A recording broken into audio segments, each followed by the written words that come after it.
Desejo cumprimentar os nossos irmãos com a paz do Senhor. Eu te convido nesse instante a abrir a sua Bíblia, por favor, no Evangelho de Jesus Cristo, segundo escreveu Lucas, capítulo de número 24. Localize o versículo de número 13. Nós seremos coerentes à temática escolhida nessa noite, crendo que Deus tem uma palavra ao nosso coração. O texto sagrado diz assim: naquele mesmo dia, iam dois deles a caminho para uma aldeia que distava de Jerusalém 60 estádios, e iam conversando a respeito de todas as coisas acontecidas. E sucedeu que, enquanto conversavam e discutiam, o próprio Jesus se aproximou e ia com eles. Seus olhos, porém, estavam como que impedidos de o reconhecer. Então lhes perguntou: que é isso que vos preocupa e que, enquanto caminham, discutem entre vocês? E eles pararam entristecidos. Um, porém, chamado Cleopas, respondeu, dizendo: és o único, porventura, que, tendo estado em Jerusalém, ignora as ocorrências dos últimos dias? Ele então lhes perguntou quais, e explicaram o que aconteceu a Jesus o Nazareno, que era varão profeta, poderoso em obras e palavras.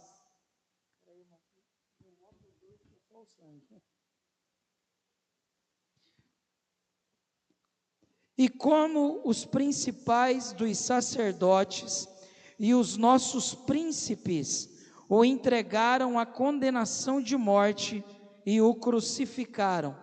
Nós esperávamos que esse fosse aquele que nos remiria a Israel, mas agora, sobre tudo isso, já é o terceiro dia desde que essas coisas aconteceram.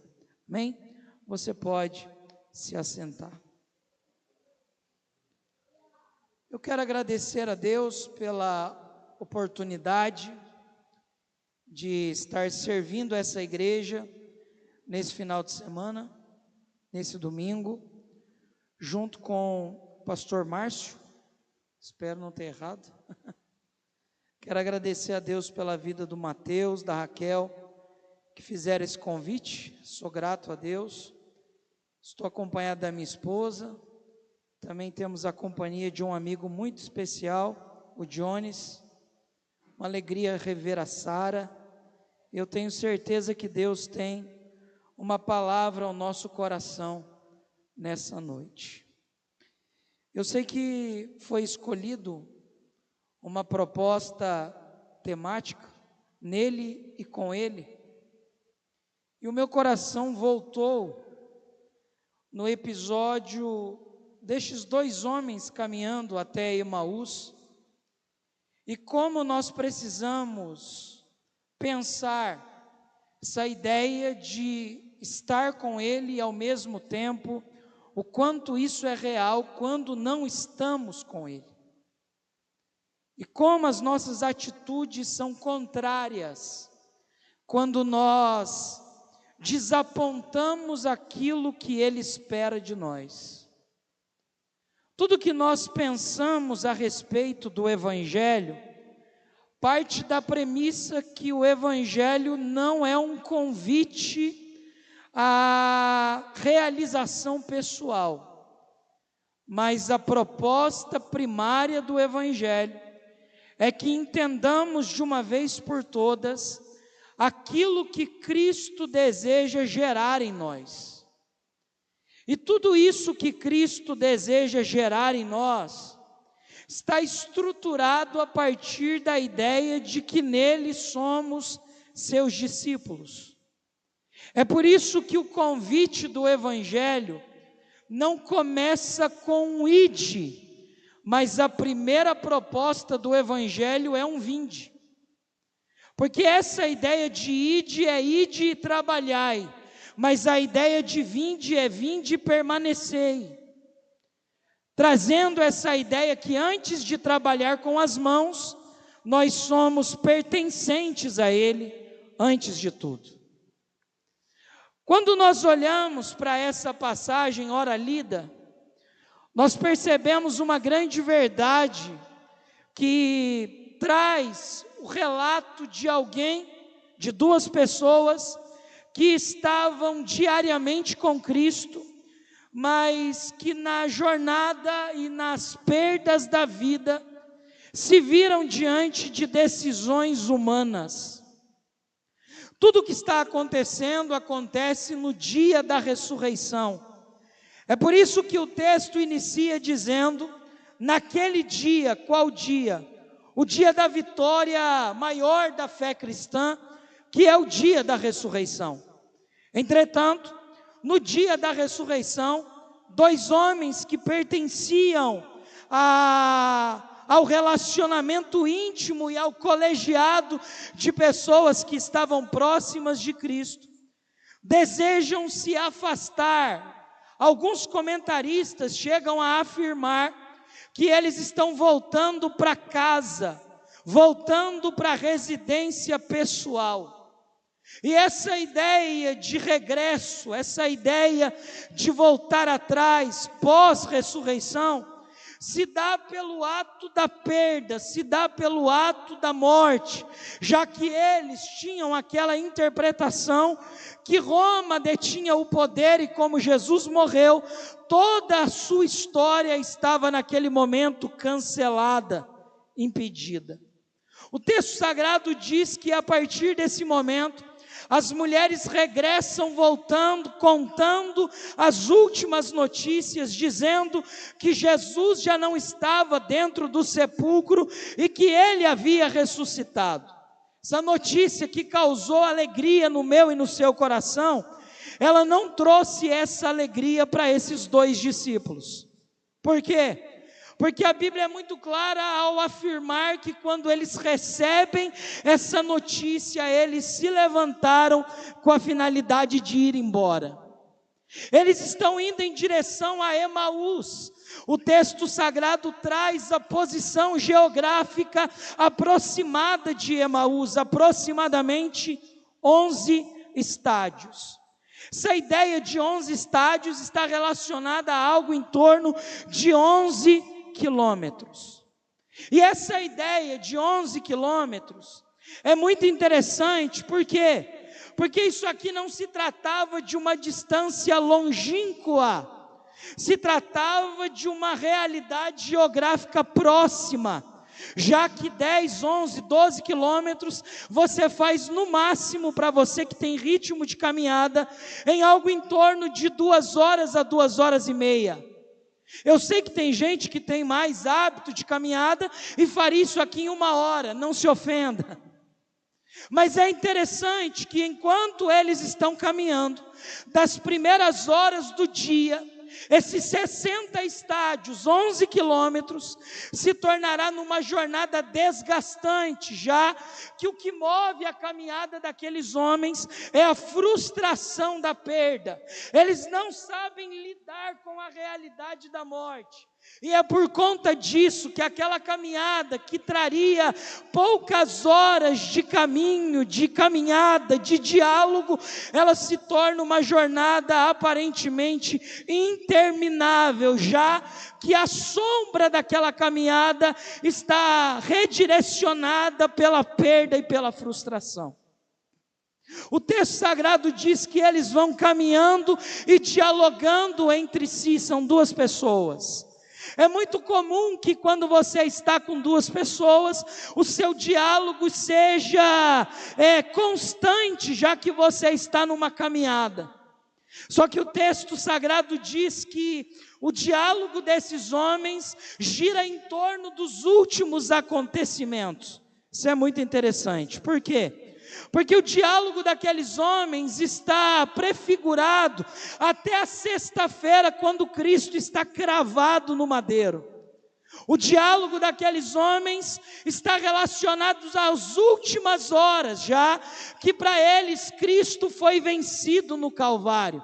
O Cristo desses homens, até então, é um Cristo que está encravado no madeiro e ele não é capaz de vencer a realidade do martírio da cruz. Só que enquanto eles caminham, eles estão falando acerca dos últimos acontecimentos e como discípulos, eles não tinham outro assunto para falar, senão aquilo que aprenderam, viram e perceberam ele fazendo. O que me chama a atenção é que até para voltar atrás, quem intensificou a sua vida em Cristo, não tem outro assunto. O assunto desses homens gira em torno do ministério das últimas horas de Cristo. O que nós aprendemos é que eles não percebem, mas mesmo no ato da desistência, eles acabam centralizando Cristo como o centro do diálogo. Isso aqui nos traz uma lição poderosa. Cristo é atraído quando Ele é o centro de tudo aquilo que está sendo feito. Sem perceber, mesmo falando dele num ato de desistência, eles acabam atraindo Cristo para aquele assunto, aquela realidade geográfica. O que me chama a atenção é que, sem perceber, Cristo passa a ser o centro do diálogo daqueles homens. Eu imagino um olhando para o outro e dizendo mais ou menos assim: você lembra do dia que ele ressuscitou Lázaro? Você lembra do dia que ele multiplicou pão e peixe? Você lembra do dia que ele mudou a história da filha da viúva de Naim, do filho da viúva de Naim? Ou seja, as últimas horas daqueles homens giram em torno dos acontecimentos que eles perceberam na vida, no ministério e na prática diária de Cristo. Sem perceber, eles acabam atraindo ele para aquele assunto. Sem perceber, eles acabam atraindo o foco central de Cristo àquele diálogo. E de repente, Ele que é presente nos caminhos da vida, a Bíblia diz que Ele se aproxima como um viajante. Ele se aproxima como um terceiro peregrino e ele começa a fazer o caminho junto com aqueles homens. Isso aqui mexeu com o meu coração. Por quê? Porque ele acaba sendo atraído mesmo no ato desapercebido e desmotivado daqueles homens.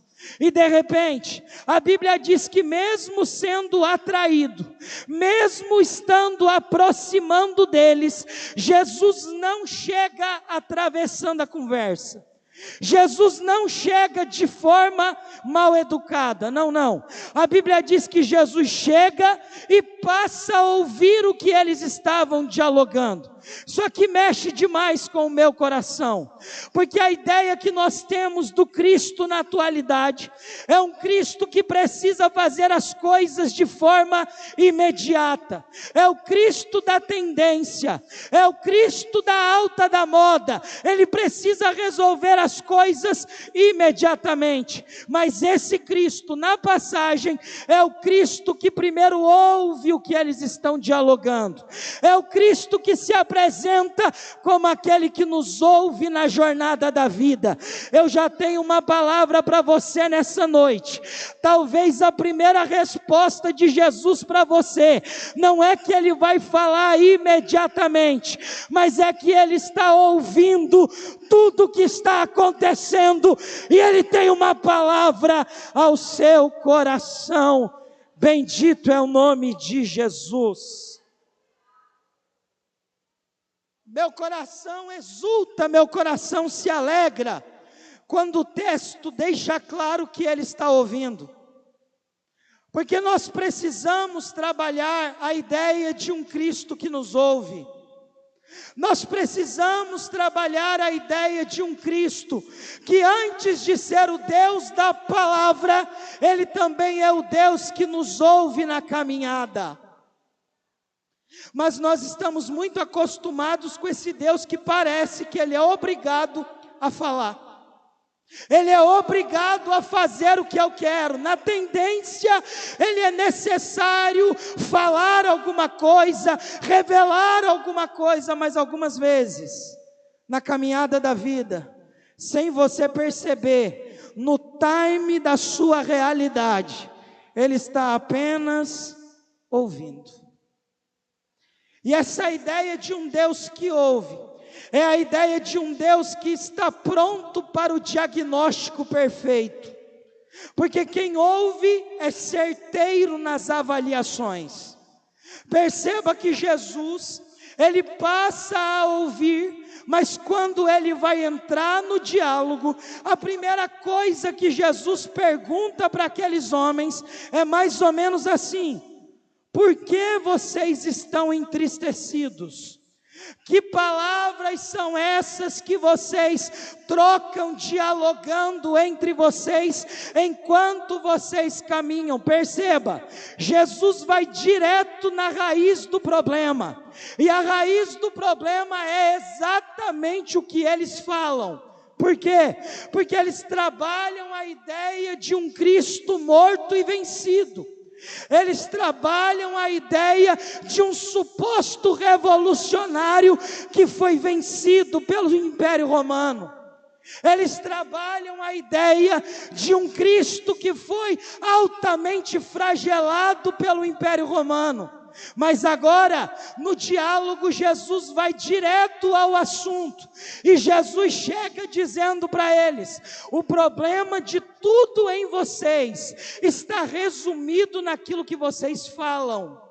Perceba que Jesus está muito interessado naquilo que você anda falando.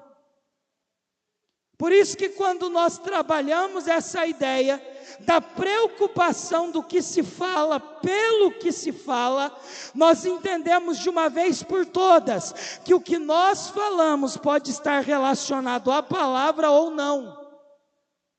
Então nós precisamos entender que toda essa ideia de pertencer a Ele, ela primeiro deve ser originária na palavra.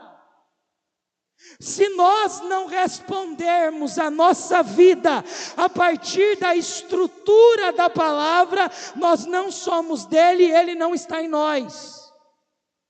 Mas a ideia do Cristo que está em nós e nós somos dele, ela é oriunda daquilo que falamos, porque nós só falamos porque reproduzimos aquilo que ele nos ensinou.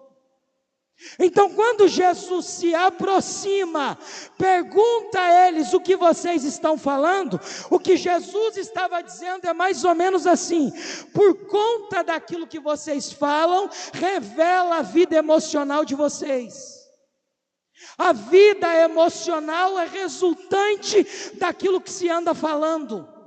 E o que se fala não está implicado num Cristo que é capaz de vencer e reverter o problema da morte, mas é a causa de um Cristo vencido no madeiro.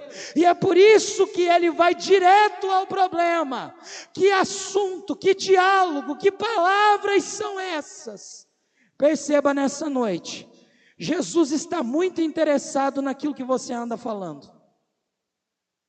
Porque na verdade, nós somos comunicadores daquilo que aprendemos com Ele. Nós somos reprodutores das verdades que Ele ministrou em nós. Então, se nós não declararmos palavras que coadunam com o ensinamento dEle, não é Ele que servimos. Porque se nós somos reprodutores da vida, nós só reproduzimos a vida porque a vida dele permanece em nós. Aí a Bíblia diz que ele deixa claro: que palavras são essas? Essa ideia de palavras é Jesus dizendo: o problema de vocês está relacionado ao que vocês falam. Porque enquanto vocês reproduzem a tristeza, é a tristeza que define vocês. Só que Jesus está interessado em mostrar para eles o que eles não são capazes de enxergar no agora. É como se Jesus dissesse mais ou menos assim: vocês não conseguem perceber quem está ao lado de vocês, porque a ideia de tempo de casa não significa que nós conhecemos tudo acerca dele. Essa ideia de relacionamento com Ele, se ela não é funcional e intencional, ela vai revelar não a carência dEle, mas a nossa em relação a Ele. Quando nós perdemos o time da presença dEle, é no relacionamento e na realidade que nós percebemos o quanto estamos defasados em relação a Ele. Você pode estar caminhando e achando que tem coisas dele, mas a jornada vai revelar que você está distante daquele que nunca se ausentou. Aí a Bíblia diz que ele vai caminhando, vai dialogando, e o diálogo revela as implicações emocionais daqueles homens. Só que tem um detalhe: a partir do momento que Jesus faz o diagnóstico da tristeza, a partir do momento que Jesus ressalta o motivo da tristeza daqueles homens, o texto é claro: a partir desse momento, os discípulos não falam mais no texto. Quem vai falar a partir de agora é aquele que é o dono da palavra, o Senhor da palavra, o Rei da palavra, o centro desse culto. Irmão, eu gosto demais de ouvir a orquestra tocar, eu gosto demais de ver a igreja reunida, mas se ele não tiver, tudo isso aqui é apresentação, é concerto, mas aqui não é concerto, aqui não é apresentação, aqui é culto. Ele é o Rei do culto, Ele é o Senhor do culto.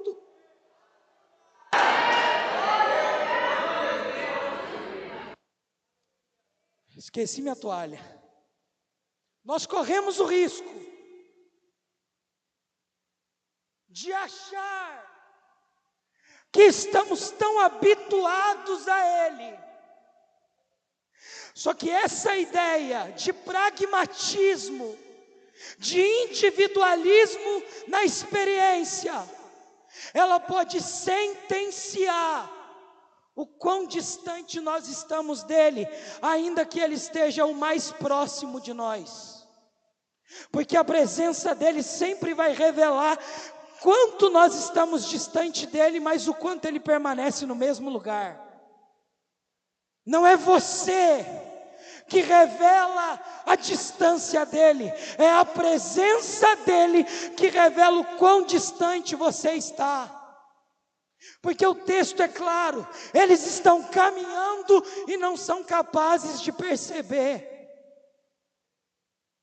Isso aqui é muito sério, porque nós estamos trabalhando essa ideia de nele com ele.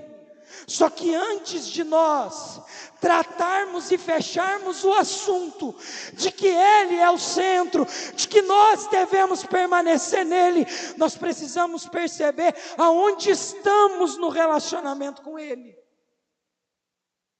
Porque eu estou dizendo de pessoas que carregavam a nomenclatura de discípulos.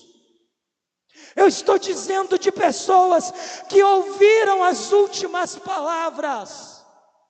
Então essa ideia de servir em casa, de tempo de casa, de indumentária de casa, de carinha de casa, ela também pode diagnosticar uma verdade: o tempo de casa não revela a autenticidade da presença. Então não se esconda naquilo que a vida religiosa te ensinou.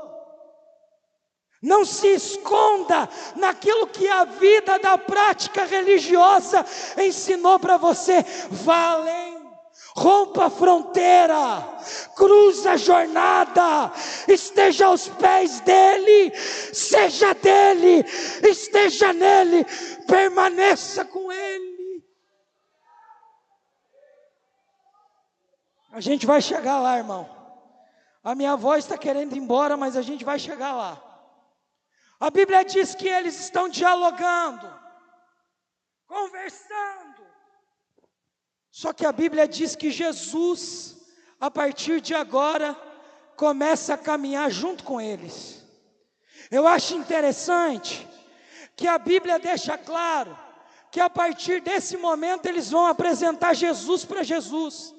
É até engraçado. Eles vão começar a dizer qual é a compreensão que eles têm acerca de Jesus nos últimos acontecimentos. E eles vão começar a dizer para Jesus mais ou menos assim: as autoridades religiosas o mataram, só que nós esperávamos que ele fosse o nosso remidor. Porém, já é o terceiro dia desde que essas coisas aconteceram. A partir de agora, os discípulos não falam mais no texto. Por quê? Porque a Bíblia diz que depois deste momento, Jesus, abrindo as Escrituras, explicava o que dele havia nas Escrituras, revelando a eles a didática de todo ensinamento.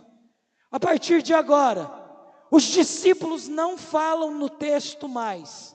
A humanidade dos discípulos foi silenciada. A partir de agora, a tristeza dos discípulos, por um instante, é silenciada. E quem fala no texto é quem está com a palavra, porque quando a palavra está fechada, nós temos espaço para nutrir a nossa experiência e a nossa emoção, mas quando a palavra está aberta, a nossa humanidade é dissipada e a palavra prevalece, a nossa humanidade é silenciada. Então eu já tenho uma palavra ao seu coração nessa noite. A palavra de Deus é capaz de silenciar todas as dores emocionais da sua vida. A palavra de Deus é capaz de silenciar a sua humanidade. Nessa noite, a palavra de Deus está colocando as coisas no lugar. A tua emoção volta para o lugar dela e a palavra terá prioridade na sua vida. Quem recebe essa palavra?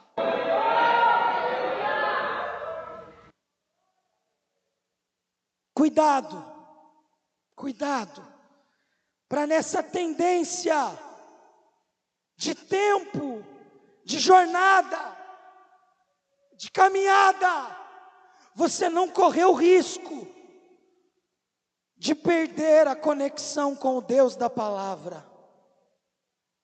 Cuidado para as suas emoções, que trafegam por zonas humanas e egoístas, não te levar a uma distância onde a palavra de Deus não é mais percebida. Só que nesse caso, a Bíblia diz que Jesus cruza o caminho desses homens, abre as Escrituras, começa a ensinar a palavra, e a partir de agora eles estão em silêncio. Eu preciso dizer isso para você: a sua humanidade vai até onde a palavra de Deus está fechada na sua vida. Seus interesses pessoais são dialogados até onde a palavra de Deus não serve para você, mas quando a palavra é prioridade, você é silenciado. É a mesma ideia, você sai de cena e a palavra tem a autoridade necessária. Eu estou pregando para alguém, ele vai colocar a palavra na sua vida, você sai de cena e a palavra permanece para sempre. Bendito é o nome de Jesus. Irmão, tem gente que a única coisa que ele precisa fazer é abrir as Escrituras. A ausência da Escritura na vida dele revela o quão distante ele está de um relacionamento profundo e curado. Eu preciso pregar para alguém: antes de toda compreensão de ser dele, caminhar com Ele, nele. Ele precisa curar você de dentro para fora, porque enquanto você não for curado das marcas de uma religiosidade falsa, crua, nua, o Espírito Santo está dizendo para você: é da palavra que você precisa, é da palavra que você carece, é da verdade. Porque a palavra coloca a mentira em silêncio, a palavra coloca a frustração em silêncio. Eu estou pregando para alguém, você vai abrir a Bíblia e Ele vai responder por você. Você vai abrir a palavra e Ele vai responder dentro da sua casa. Não abra a boca, abra a Bíblia. Não abra a boca, abra a Bíblia. Não abra a boca.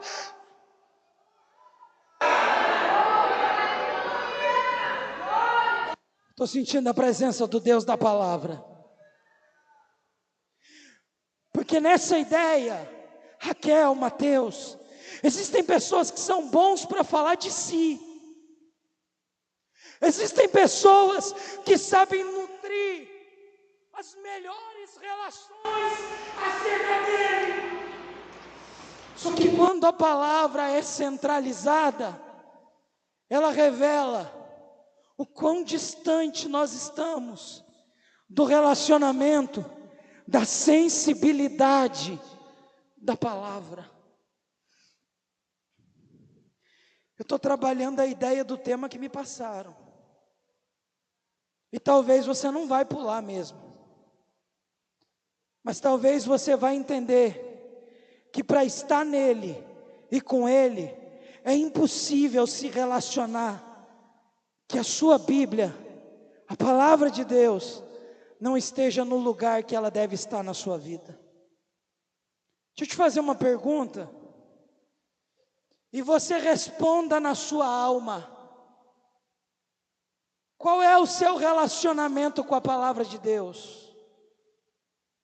Aonde está a prioridade da palavra de Deus na sua vida? Tudo isso aqui vai revelar o quanto você está conectado ou desconectado, próximo ou completamente afastado. Perceba que Jesus podia chegar e operalizar o 39º sinal registrado, mas não, ele deixou em 38. Ele não fez nenhum milagre. Ele não operou nenhum sinal. Ele simplesmente abriu as Escrituras. Ele não precisa fazer mais sinais dentro da sua casa.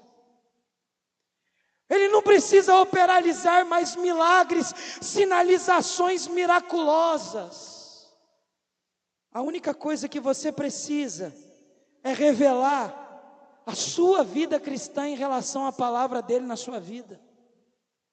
Aí eu já não sei se você vai dar glória. Aí eu já não sei se você vai gostar de mim. Mas o quanto você tem ausência da palavra na sua vida, revela seu comportamento diante das realidades dele, com ele e nele em relação a você. Aí o problema não é que ele não veio, aí o problema não é que o culto foi pesado, o problema é que a sua vida revela a intensidade dele em você. E intensidade não está relacionado à quantitatividade, a intensidade dele está relacionado ao quanto dele nós temos na nossa vida. Aí eu já não sei como que isso aqui pode mudar alguma coisa em você, mas eu sei de uma coisa: ele podia ter feito um sinal, não fez. Ele podia ter operalizado um milagre, não operou. Ele abriu a Bíblia, porque quando a palavra é exposta, a humanidade é silenciada, porque a palavra é a autoridade máxima dentro da nossa realidade. Abra a Bíblia, é mais ou menos isso. Parece que eu vejo Jesus dizendo mais ou menos assim: aonde está a Bíblia? Porque Jesus podia ter chegado e madeirada neles, palavra neles, xingamento, abriu os olhos, mas não. Ele chegou ouvindo e abrindo as Escrituras. Algumas vezes, as práticas da fé ainda são as mesmas. Ele não vai mudar a rota, porque Ele precisa mudar você. E algumas vezes, para mudar a minha vida e a sua, Ele não precisa trafegar por jornadas inéditas. Ele precisa te levar pelo mesmo caminho que Ele já te ensinou. Escritura, relacionamento e comunhão. Eu preciso dizer isso para você nessa noite. Se você não nutrir uma vida evidenciada pela palavra, você corre o risco de achar que está nele e com ele, mas a realidade revelar que você nunca pertenceu a ele. Porque Jesus não deixou nenhuma prática litúrgica evidenciada, senão uma vida devocional marcada pela palavra dele. Ele podia nessa noite fazer paralítico andar, eu creio nisso. Ele podia nessa noite curar os enfermos, eu creio nisso. Ele podia nessa noite batizar com o Espírito Santo, e eu estou crendo nisso. Mas a única coisa que Ele espera de nós é que a nossa vida esteja correlacionada à palavra que Ele já nos instruiu. Ele não vai mudar nada. Ele não vai pregar nada que você nunca ouviu. Não é inventares, não é mensagens que você queira para afagar o seu ego, não. Porque quando Ele vai ensinar, a Bíblia diz que Ele olha para os discípulos e diz assim: era necessário que Ele sofresse. Sabe o que Jesus está dizendo?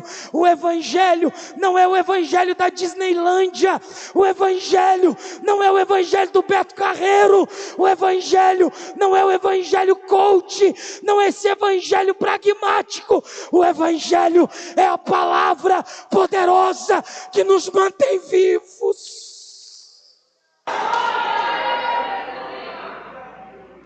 Esse evangelho humanista, egoísta, centralizado no homem, não é esse evangelho. O evangelho de Jesus ainda é esse evangelho, é passando pelo tráfico da dor, é trafegando a zona da morte, mas nele, com ele, vivos eternamente, vivos eternamente. Quem pode adorar ele nessa noite?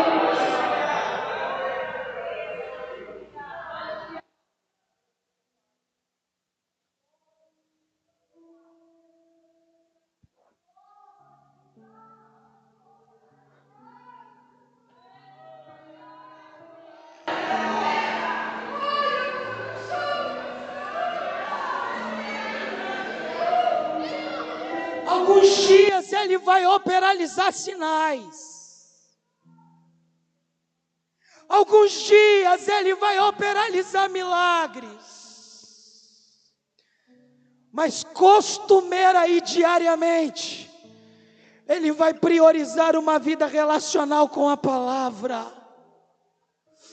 Então me permita dizer para você nessa noite: você quer atrair sinais extraordinários de Deus na sua vida? Eu vou te dar um conselho: abra a Bíblia, abra a palavra, porque a palavra revela o que Ele pode gerar em nós.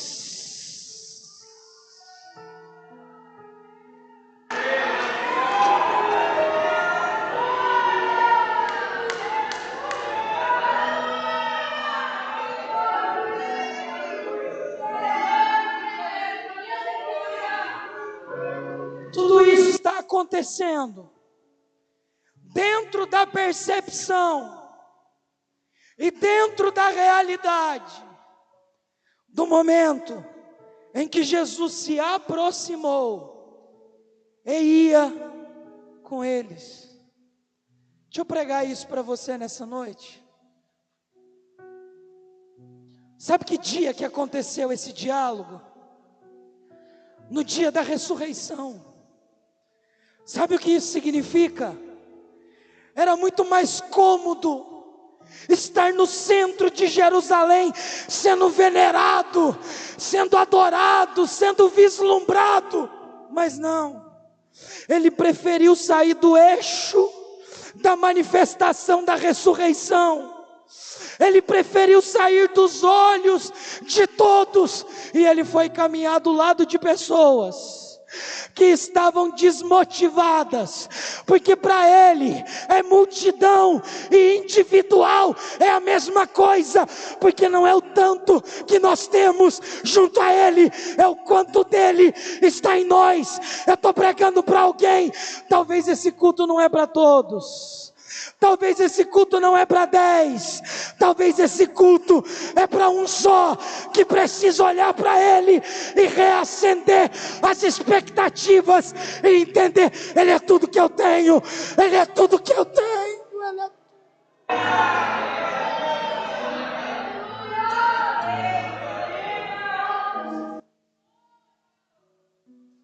Quando eu começo a pensar nisso aqui, meu coração pentecostal começa a vibrar.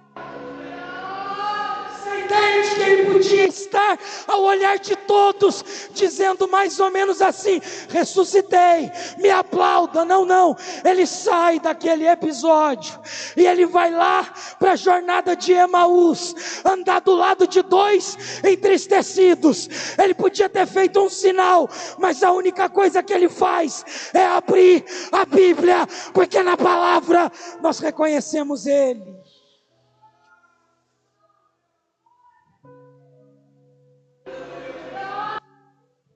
Isso aqui vem agora, irmão. Eu estou dizendo para você que o maior interessado em mudar as estruturas da sua percepção é ele em relação a você. Estou pregando para alguém que o maior interessado em reavivar a fé que um dia foi gerado no teu coração não é você, é ele mesmo, porque ele sabe os caminhos que você tem trafegado, ele sabe as regiões que você tem caminhado, direcionado a sua visão, ele conhece as escolhas da sua vida. Emaús é a percepção da escolha humana. Emaús significa águas que consolam. Ele sabe que tudo que você quer é um pouco de descanso, de consolo. Só que consolo na terra, descanso na terra, e para não deixar você chegar aonde o seu coração vai estagnar e estacionar, ele está do seu lado hoje dizendo: bora para casa, bora para Jerusalém, bora para o centro da minha vontade. Olha para esse irmão que está do seu lado. Até agora eu não pedi para você fazer nada e você não é obrigado. Coloca a mão no ombro dele se você sentir e diga para ele: não vai acabar aonde você quer, vai ser no centro da vontade dele, no centro da vontade dele.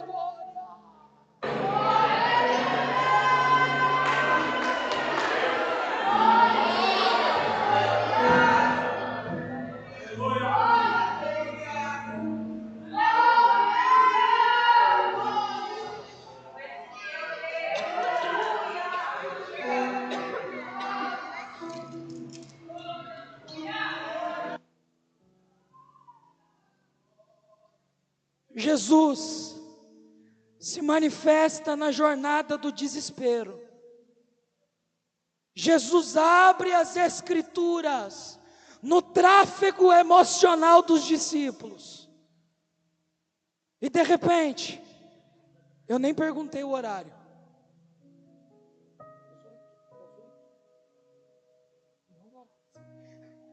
Em cima da cabeça deles tem uma placa. E a placa é mais ou menos assim: bem-vindo a Emaús. É claro que meu coração perguntou: por que o Senhor deixou eles chegarem em Emaús? Por que o Senhor deixou eles supostamente se confortarem dentro de Emaús? Porque algumas vezes Ele vai revelar a tragédia das nossas escolhas. Mas até mesmo no coração das nossas escolhas, Ele é capaz de reverter o quadro espiritual, não do lugar, mas de quem chegou no lugar. Perceba que a próxima cena, depois do caminho, depois da Bíblia aberta, é uma mesa, só que mexe com a gente. Porque a Bíblia diz que quando eles chegam em Emaús, Ele vai fazendo como alguém que vai embora. Só que isso aqui é proposital. Por quê? Porque Jesus é atraído até eles, prega para eles. E a única maneira de saber se a palavra está gerando fruto é quando o nosso coração deseja o fruto da palavra. Ele faz como alguém que vai embora de propósito, para despertar sede neles. Aí a Bíblia diz que eles olham para Jesus e diz assim: até agora não sabe que é Ele, não vai embora não, fica conosco, não vai embora. Porque se o Senhor for embora, as nossas emoções voltarão a nos controlar. Fica conosco. Se tem um convite que Jesus não rejeita, é o convite de entrar dentro de casa. Só que depois que Ele entra, não é você que determina o que Ele vai fazer na casa. O que precisa sair, vai sair. Mas depois que Ele entra, o que é dele vai permanecer na casa. Deixa eu pregar isso para você. Ele entrou dentro da realidade da sua casa hoje. Deixa eu pregar isso para o seu coração. Ele entrou dentro da realidade do seu coração hoje. Não é amanhã, não é daqui uma semana. Ele está entrando em realidades intermináveis. E Ele está colocando tudo no lugar. Tudo no lugar. Recebe a palavra. Recebe a palavra. Ele está entrando em lugares da sua vida.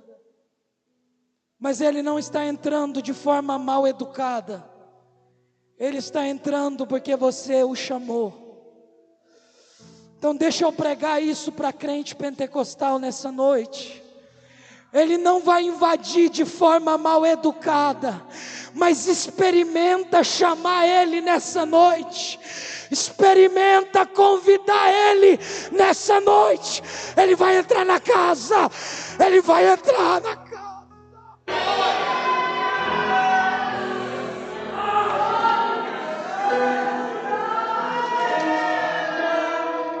Aqui tem sinais de que Ele já entrou na casa. Lá atrás há sinais de que Ele já entrou na casa. Chama Ele, entra na casa. Chama Ele, entra na casa. Entra.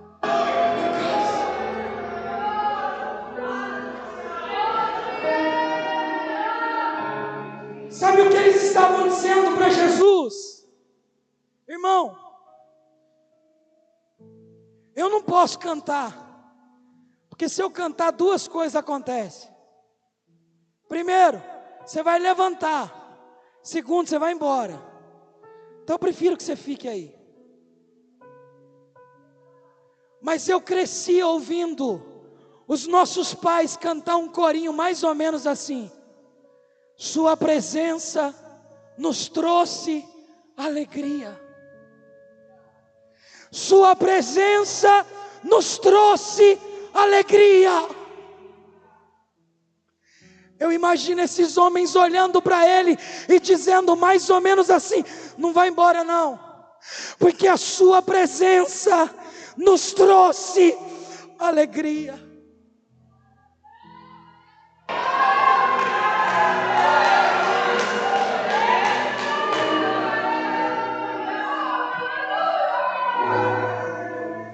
Quando as escrituras se abrem, Raquel, a presença é percebida não no estrondo, a presença é percebida não no evento, a presença é percebida na simplicidade da caminhada, na simplicidade da caminhada. A presença está aqui, a presença está.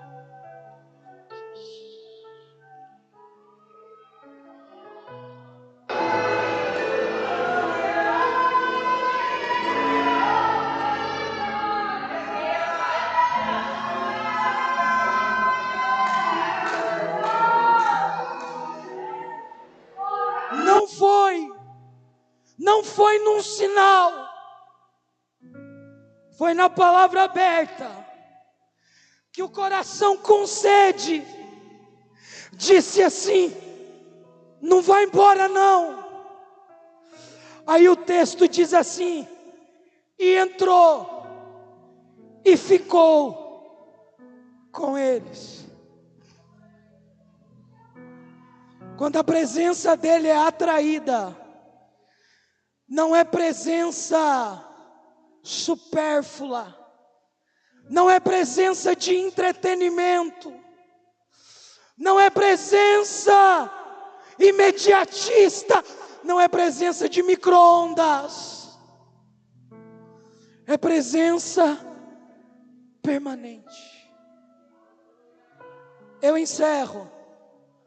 A próxima cena é a cena da mesa. E mesa na Bíblia fala de comunhão. Chegou a hora de aplicar nele e com ele. Eu estou dizendo que ele nos colocou na mesa com ele. Através de quem? Dele mesmo. Você não está na mesa pelos seus méritos.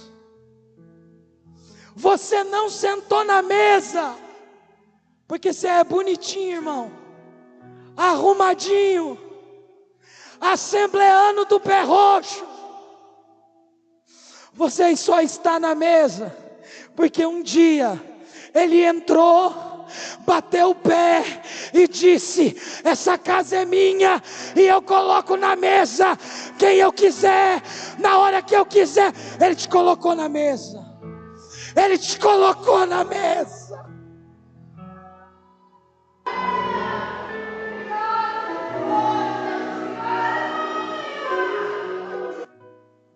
Mateus, na mesa da graça, não tem como financiar a nossa cadeira.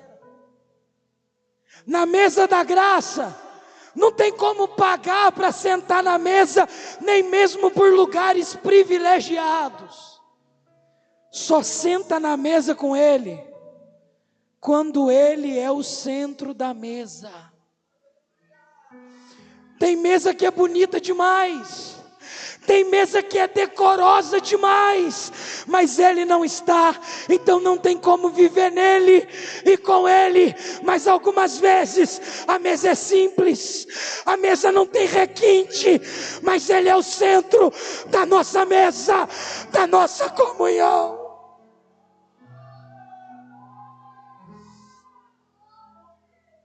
Vou encerrar. A Bíblia diz que eles estão na mesa, e na mesa Ele está dando graça pela comunhão. Isso aqui é para quem gosta de pregar. Perceba que só tem mesa e só tem comunhão, porque primeiro teve escritura aberta. Não existe comunhão saudável. Não existe mesa saudável com escritura fechada. Mas quando as escrituras se abrem, Ele coloca uma mesa aonde a vida colocou uma morte. Eu estou pregando para alguém aqui nessa noite. O dono da vida, o Senhor da nossa história, Ele está te convidando para celebrar a comunhão dEle, gerada na palavra dEle, na nossa caminhada. Não vai acabar em morte, não vai acabar em tragédia, não vai acabar em decepção, mas eu estou pregando, Ele vai colocar uma mesa na tua caminhada, e Ele estará na mesa junto com você. Quem é que pode adorar o Deus da mesa nessa noite?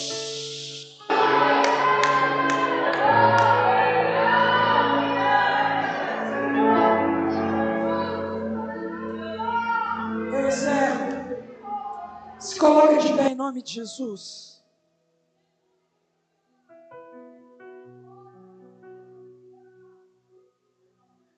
Sem perca de tempo, se você crê que essa noite Jesus é capaz de colocar uma mesa no centro das suas emoções, mudando a sua história da morte para a vida, sai do seu lugar em nome de Jesus, vem aqui na frente. Eu quero orar pela sua vida. Eu quero orar por você que crê que Ele é capaz de avivar a nossa história. Ele é capaz de restaurar a nossa espiritualidade. Eu quero orar por você, que assim como esses homens, nutre uma vida religiosa aparentemente funcional, mas corre o risco de perder a conexão com a presença dEle ao seu lado, ignorando a importância de uma vida devocional saudável, uma vida relacional prática. A partir de agora, eu estou dando uma oportunidade para você, e não é não crente, é crente que precisa nessa noite. Eu quero orar por você que precisa de renovação espiritual. Sai do seu lugar em nome de Jesus e vem aqui na frente. Irmão, confessar que precisa de renovação não é vergonha, é uma análise da vida.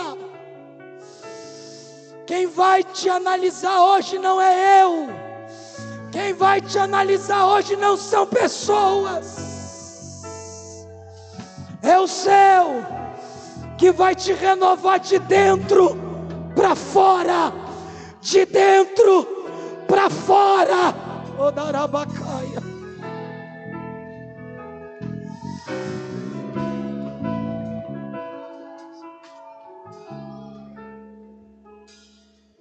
Me permita, e eu já passei da fase que eu tenho medo de pregar e profetizar, irmão. E eu já não sei se você vai gostar de mim, mas o céu está dizendo para alguém aqui hoje: tira a máscara da religiosidade. O céu está te chamando para renovação nessa noite. Sai do seu lugar Eu estou pregando para crente. Eu estou pregando para crente nessa noite. Porque essa ideia de nele e com ele em crente. Eu quero orar por você que tem coragem de assumir nessa noite que precisa de renovação espiritual. Eu vou dar mais 1 minuto para você e vou orar. O céu está te dando uma oportunidade. Vou repetir. Eu quero orar por você que precisa de renovação espiritual. Está tudo certo. Está tudo funcionando. Mas nem sempre funcionamento é sinal de aprovação. Ele te conhece. Ele te conhece. O segundo convite que eu quero fazer nessa noite. Tem alguém entre nós que deseja entregar a sua vida para Jesus? Tem alguém entre nós que deseja reconciliar-se com Jesus? Tem alguém entre nós que deseja entregar a sua vida para Jesus nessa noite? Se há, saia do seu lugar, venha à frente. O dono da vida quer fazer festa dentro da sua casa. Irmão, isso aqui não esfria o culto não. Isso aqui é o céu dando oportunidade para você se fortalecer. Tem alguém entre nós que deseja entregar a vida para Jesus? Se não tem, nós vamos orar. E o Cristo que reaviva vidas novamente, Ele vai renovar corações que desejam viver na presença dEle e com Ele. Ele te colocou na mesa hoje. Não era para você estar na mesa. Não era para você estar na mesa. Mas Ele te colocou na mesa da graça. Senhor meu Deus e meu Pai,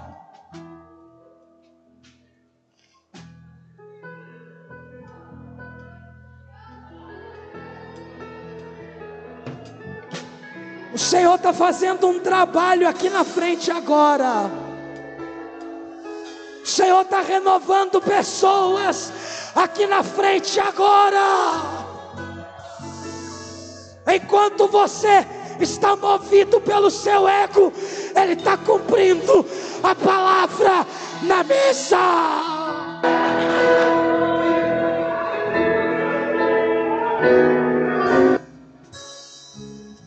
Senhor meu Deus e meu Pai,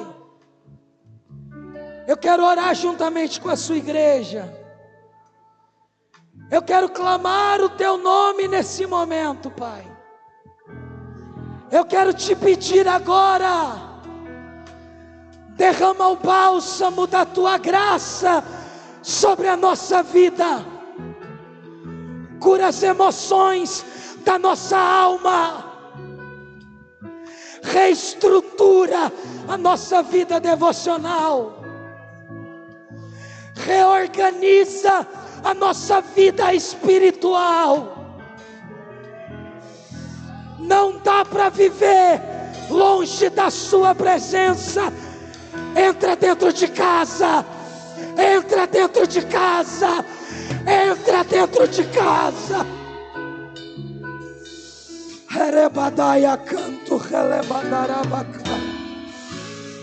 Nós oramos nesse momento, Pai.